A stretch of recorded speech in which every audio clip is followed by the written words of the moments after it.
இப்போ நிறைய பேர் வந்து பார்த்தீங்கன்னா இம்ப்ளான்ட் சிகிச்சைக்காக இவ்வளோ செலவு பண்ணுமா அப்படின்னு யோசிக்கிறாங்க. இதுக்கு நம்ம வீடு வாங்கலாம், கார் வாங்கலாம் அப்படின்னு நினைக்கிறாங்க. அவங்க எல்லாருக்கும் நீங்கள் என்ன சொல்ல நினைக்கிறீங்க? ஃபஸ்ட்டு நமக்கு பிரச்சனை இருக்குது, பல் இல்லாத பிரச்சனை.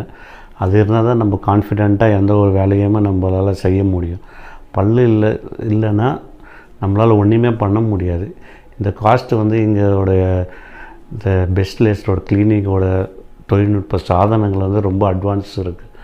நம்ம நினைக்கிற மாதிரி கிடையாது. இங்கே ஸ்கேனர் சிஸ்டம், டிஜிட்டல் எல்லாமே வந்து நம்ம வெளிநாடுகளுடைய கம்பேர் பண்ணுறது இது நல்லா ட்ரீட்மெண்ட் கொடுக்குறாங்க. நல்லா இருக்குது இங்கே பண்ணுறது எல்லாமே. நம்மளோட மருத்துவமனையில் நம்மளோட ஸ்டாஃப்ஸ் எல்லாருமே உங்களை எப்படி காமிச்சிருக்காங்க? ஸ்டாஃப்ஸ்லாம் ரொம்ப கேரிங்காக இருந்தாங்க. எல்லாம் ரெஸ்பெக்ட்டு, எல்லாம் அவங்க நல்ல கேரிங், நல்ல டீம். இது இந்த பெஸ்ட் லேஸ். உங்களோட இந்த அனுபவம் வந்து நிறைய பேருக்கு ரொம்ப பயனுள்ளதாக இருக்கும். மிக்க நன்றி சார். ஓகே, வணக்கம்.